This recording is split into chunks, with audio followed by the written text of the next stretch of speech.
Hey guys, how are you today? Quick rant before we dive into today's chaos.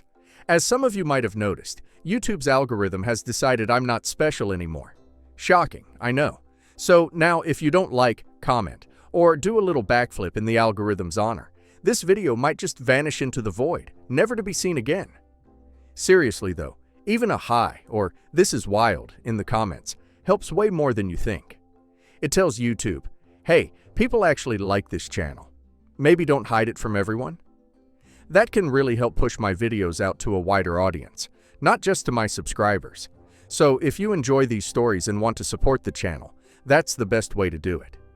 Now grab a drink, get comfy, and enjoy the drama. You won't want to miss this one. I, 25 female, got kicked out of my house 6 years ago when my mother, 45 female, and my stepdad, 49 male, had my half-sister. My mother had me when she was really young, and her grandparents and parents were really orthodox and strict. So they forced her to have me. She hadn't even wanted to tell them that she was pregnant, but unfortunately my dad didn't know it, and told them before she could say anything. From what I've heard, she took the pregnancy test, and as soon as she saw that the results were positive, he called both their parents up and told them everything, because he thought that this was news that she would want to share with him. He didn't even wait to ask her, which was pretty stupid of him. But then again, that's just how my dad is. Needless to say, they broke up shortly after that, and since they were never married, it was a much easier process.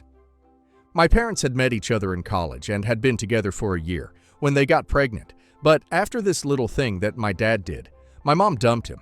But she couldn't get rid of me because her family already knew, and they said that if she turned at the pregnancy, then they would disown her, and so she had to go through with it.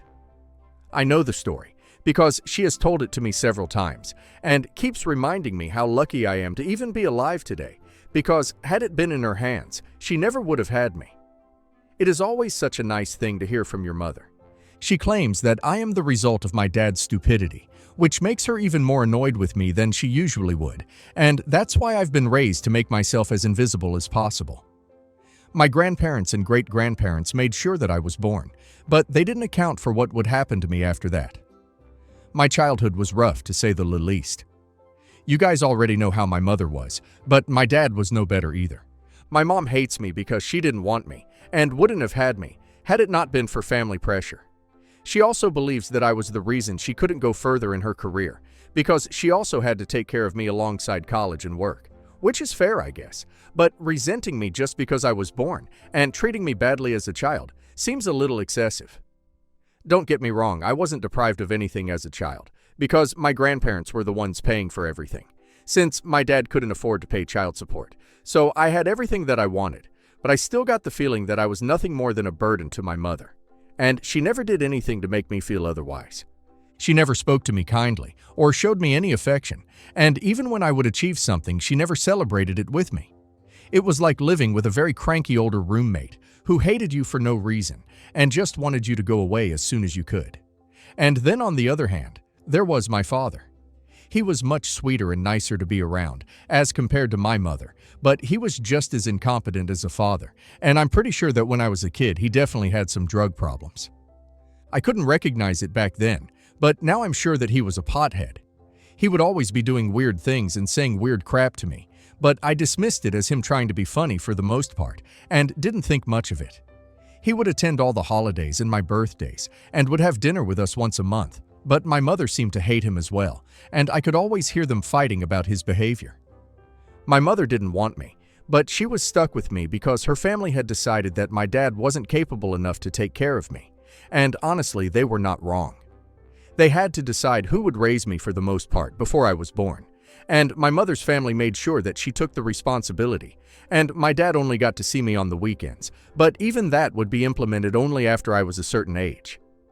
Before I was 10 years old, I lived with my mother full-time and only saw my dad a couple of times a month, but after that I was allowed to live with him on the weekends, and it was a downgrade, because after I turned 10 years old, I realized that my dad was definitely not ready to be my father. He lived in a tiny apartment, and it was very apparent that he could not afford to live the kind of lifestyle that my mother was used to, because he lived in poverty and the living room had a distinct weed smell. I also knew that he was unable to hold down a job for long, since my mother would be complaining about it all the time. She kept telling me that if my dad wasn't a complete idiot, she would have been able to pawn me off to him for at least half the week instead of just the weekend without her family hounding her about it. At my father's place, I felt well, but I didn't feel comfortable because I knew that having me over was putting a strain on him, since I obviously couldn't live off of one meal a day as he did. But nevertheless, he still made an effort to cheer me up whenever I was at his place. So that's how my life was as a kid. I would have to put up with my mother and her constant reminders that I was not wanted at our house whenever I was living with her, and on the weekend I would have to deal with my dad in the kind of state that he was in. And then when I was around 15, my mother started dating my stepdad, Jeffrey.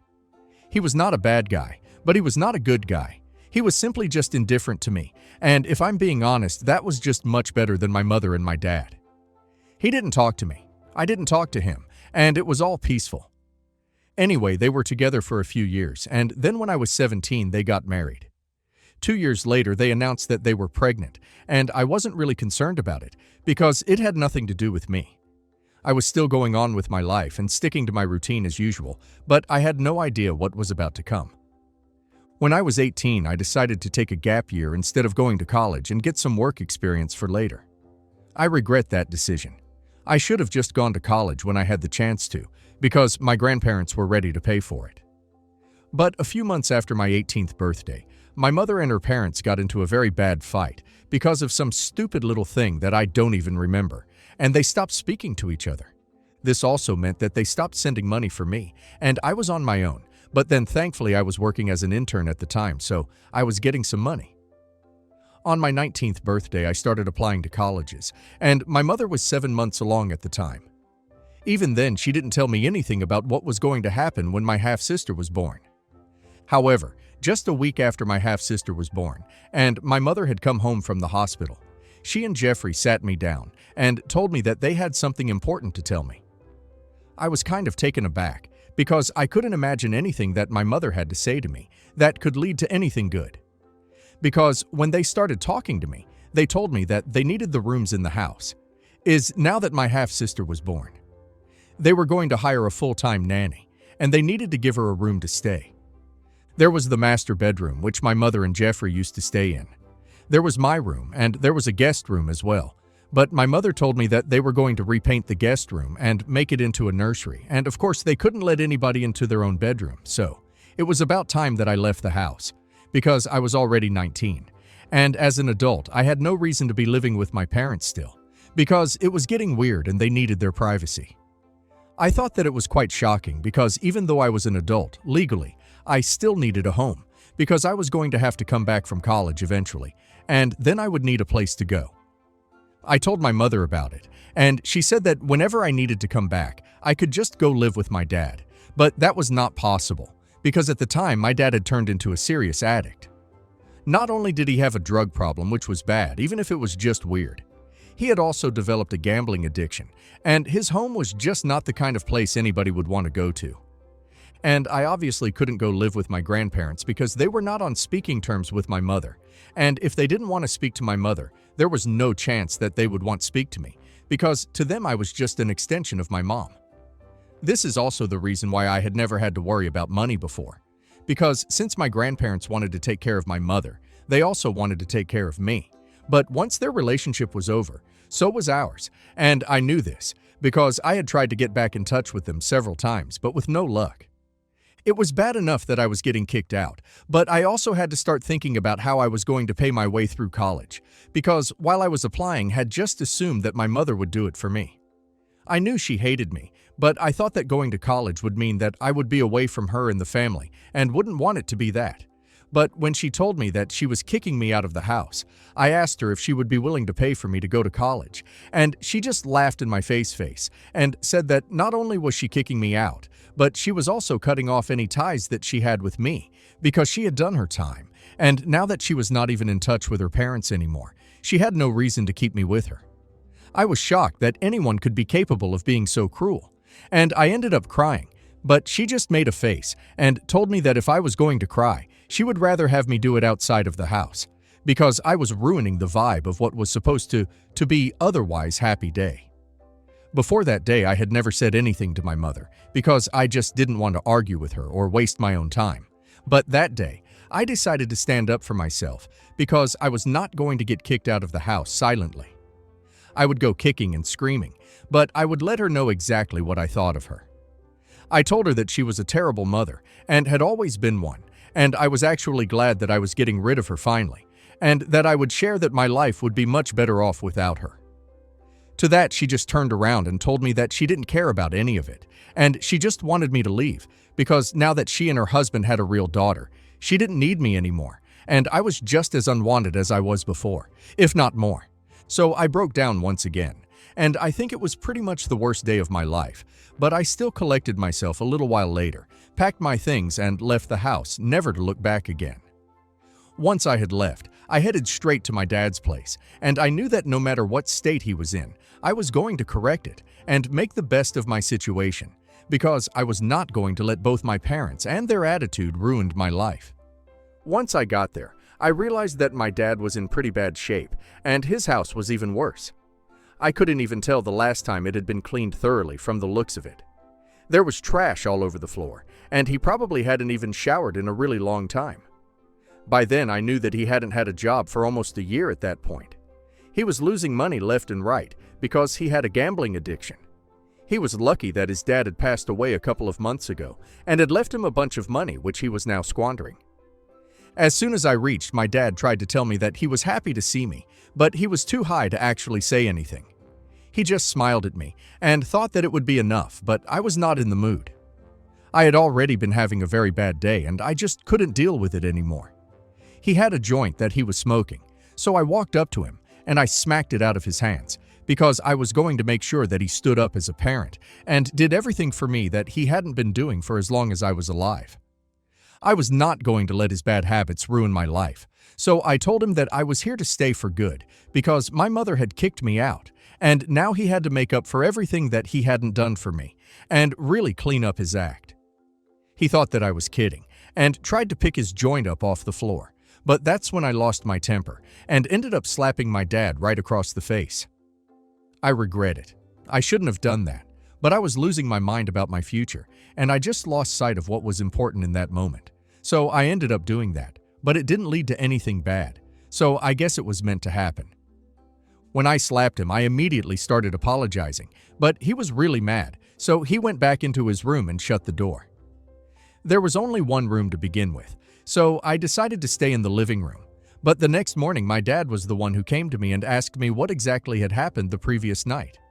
He had sobered up by then, so I told him everything in great detail, and I told him that now I needed his help, and I wanted him to clean up his act, because I wanted a better future for myself, and for that I would need his help and cooperation, so he couldn't just gamble and stay high all day like he was used to. He was a little shocked that my mother had kicked me out and called her up to ask about it, but she didn't respond. So that was the day that it was decided that I would live with him. And since he had no money, he could not afford to send me to college. But he promised me that he would try his best to be a better father to me, because that slap had really brought him back to his senses in a major way. It wasn't easy, and it was an uphill climb from that point onwards, and my dad relapsed into his old habits several times in the course of the next couple of years, but I still stuck by him, and he promised me that he would try and keep getting better. I couldn't go to college, but I couldn't waste my time at home either, so I decided to apply to a few companies for internships, and I got picked in a few of them. They paid well, but not enough to sustain a nice lifestyle, or to pay for college. Because if I did apply to college, I would have to go and quit my internship, and then I would have no money. I wasn't ready to take out a student loan because at the time, I wasn't sure if my dad would be able to do better in life, and I didn't want to dig a hole for myself that I couldn't get out of. So I stuck to working, and whenever I was not working, I was doing the household chores, because the house had to be clean, and I couldn't allow my dad to live the way he had been living for so long. I was not the only one who was looking for jobs, and my dad was also doing the same, but since he hadn't been working for a really long time, and he had a bit of a reputation because of his previous employers who didn't like him, because he was always high on the job, he found it much more difficult than me, and it was a lot more frustrating for him as well, because his daughter was bringing home money, but he wasn't, and that was bound to get on his nerves. However, neither of us had anywhere to go, so in spite of everything we had to stick with each other and deal with everything together. And then finally, around 3 years ago, something great finally happened to us. My dad was working as a store manager, but it barely paid and the hours were long. I was working as an accountant, and it paid slightly better, but it was a very tedious desk job. However, one of my friends who lived in a different state told me that her father was expanding his business and opening up a new location in my city.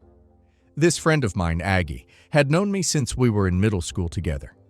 Her parents got divorced, and she moved to a different state with her father, but she comes back for the holidays every year to meet her, and that's when we get together usually. She knew everything about me, and she knew what kind of trouble I had been through in the past few years. She had even offered to help me out with college tuition, but I couldn't take money from her, because then I would know that I owed her money, and I couldn't live with that. I had refused to take money from her and her father, even though they were happy to help me, and were quite rich since her dad had a large-scale office supplies business. They made the decision to branch out recently, and she contacted me to let me know that she had a job offer for me, because she knew that I was looking for something. I was a little scared that she was doing this as a favor to me, and I asked her about it, and she said that her dad wouldn't have usually considered somebody of my age for a position like this.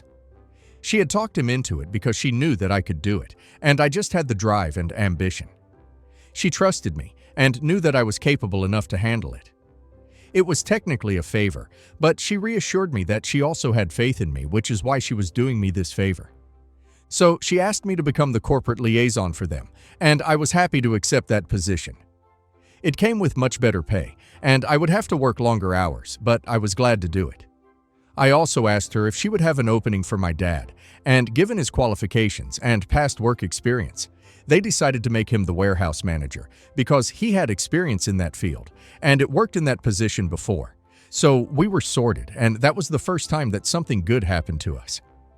Since then, things have only gone well, and my dad and I are doing much better now. He is off weed completely and doesn't gamble anymore either. We have moved into a much better house in a nicer neighborhood and have been living here for the past 2 years. Things are going super well, and I couldn't ask for more, really. 6 years ago, I wouldn't even have imagined myself in this place, but yet here I am. As for my mother, I didn't have any contact with her after I left the house and have no idea what she has been up to all these years. But 2 weeks ago, she contacted me and told me that she needed my help. She sounded pretty desperate, and I could tell that something serious had happened, so I decided to hear her out. So apparently my mother had quit her job shortly after I had left, and she and Jeffrey had started a business of their own, but unfortunately it had been flopping for a really long time, and I don't know why, but they kept investing in it and putting money into a place where they knew they were not getting any returns. So surprisingly, they ended up going broke, and now they had a bunch of debt, and they were selling everything to repay everybody that they had taken money from, but then they were falling short. My mother had heard from a relative that my dad and I had moved into a better house, so she had assumed that we were doing well now, so she thought that it would be a good idea to call me up and ask for help. She didn't even apologize. She just said that we should put everything in the past and keep our differences aside, because this was not just about her. She also had a little daughter whose future was at stake, and if I had any kindness in my heart at all, then I would help them out and pay off some of their debts. I thought it was very gutsy of her to ask me for help after what she had put me through, and just to mess with her, I decided to agree with her on the phone call and play along. But truth be told, I had no intention of actually giving her any money or paying off any of her debts. I still told her that I was going to look into it and help her out just because I was feeling petty. So for a few days I led her on and talked to her every day while she told me about her finances and stuff. I heard her out, knowing that I was not going to contribute in any way whatsoever, and this was just a farce, but she didn't know it, and I kept waiting for her to apologize or something, but that apology never came either, and that made me feel a lot less guilty about what I was about to do. And then 2 days ago, she finally asked me when I was going to send the money to her, so I told her the truth, that I was not going to send any money to her, and that she had been played. I reminded her of what she had put me through all those years ago, and not just that, but the way she had behaved with me throughout my childhood. She was a fool to expect that I was going to help her out after everything that happened, and she hadn't even apologized to me, so she had no reason to expect anything from me. She was an AUL human being and a terrible mother, and I was going to make sure that everybody knew about it. So I hung up before she could say anything, and made a post about all of it. I narrated my entire story, and even included the part where my mother had come to me 2 weeks ago, begging me for help, and acting as if she was entitled to money and contribution. It was just ridiculous and stupid of her, and I wanted everybody to know about it, which is why I did it. I personally don't see anything wrong with it, but my dad thinks that I took it way too far and that I shouldn't have done it. I don't know what my mother's reaction to it was, because after that phone call, I pretty much blocked her everywhere. But I know that my relatives can still see the post, and everybody who knew my mother now knows what she's been up to and how she treated me in my childhood. I think it was necessary for me to expose my mother, because she had always pretended that she was a really sweet person and a successful career-driven woman. But, well, that was a lie now, and I think I did the right thing.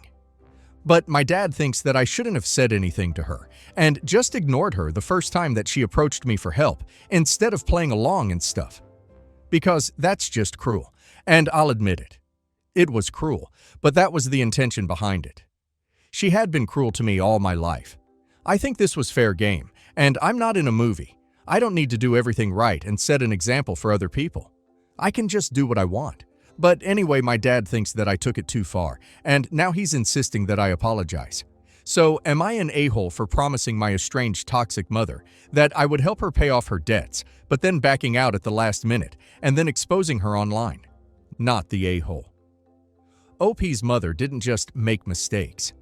She spent OP's entire life reminding OP that OP was unwanted, kicked OP out at 19 for a nanny, and cut OP off financially.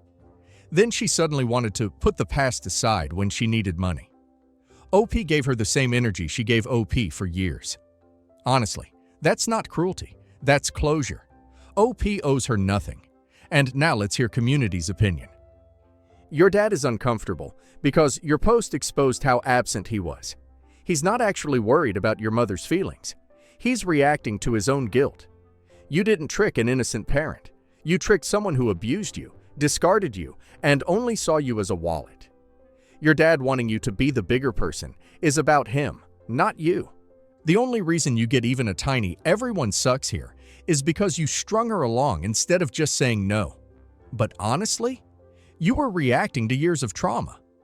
Your mother created this dynamic. She kicked you out, abandoned you, never apologized, and then demanded money. She is overwhelmingly the problem here. Your reaction came from survival, not malice. You broke the cycle. Your mother's resentment, your dad's addiction, the constant instability. You escaped all of it and built a life on your own. When she came crawling back with zero remorse, you set a boundary she never expected. Exposing her wasn't mean. It was reclaiming your voice after years of being treated like an inconvenience. You didn't do anything wrong. You simply stopped letting her rewrite the story. Update 1. Hey, so I took the advice that most of you had for me and decided to reset my dad down and talk to him about it. And it actually worked, which was nice. He hadn't really been an active father for most of my childhood, or any of it, to be honest. He was always just high and didn't seem to care about anything, so obviously he didn't remember most things. But then I reminded him how awfully my mother used to treat me, and how I basically had nobody because even though he liked having me around, he was not exactly there for me, and that managed to make him realize that what I did, it was coming from a place of anger and resentment, and I had been battling it up for ages now, so what I did was not the right thing to do, and it was definitely not the moral or ethical thing to do, but if it gave me frustration and anger of all those years, and outlet, it was probably good for me. So he understood, and stopped saying that I needed to apologize to my mother. She never apologized to me for anything that she put me through, and on top of that, she had the audacity to expect me to help her out. It was entitlement on another level altogether. She hasn't contacted me after that, and it's been almost a week. I know everybody's talking about it, because I have received a lot of messages asking about my mom, but I'm not really interested in talking to other people about it. I posted whatever I had to say. I have nothing more to add, and now I have a lot of work to do as well. So I don't have time for this drama. What's done is done, and it's over now. Update 2. So my mom finally reached out to me today after almost 2 weeks of being no contact. She didn't have much to say. She just told me that she never should have trusted me, and that she regretted ever having a child like me. But it's fine. The feeling is mutual. I also regret having a mother like her, and I would rather have been an orphan than have spent my childhood with her. She told me that thanks to my little post, she couldn't live in this town anymore, and I decided to move away because shame and embarrassment were just way too much. So I finally got what I wanted according to her. But honestly, I don't really care where she is. Now, she and I haven't been in touch for a really long time, and it makes no difference to me where she lives, so that's something that she's very wrong about. But it's okay. She's a narcissist, and she has a tendency to make everything about herself, so this is no big surprise. Anyway, I'm just glad that she's moving away, and that I don't have to talk to her again because she's blocked me. Update 3. Hey, so it's been a month since my mother moved away, and things have been quiet. We don't have any contact anymore, but I heard from a few of my relatives that she has apparently got her entire family off and is not speaking to anybody. Good for her, I guess. My dad and I are still doing great, and in fact my dad just got a raise, so it's all good and I can't complain.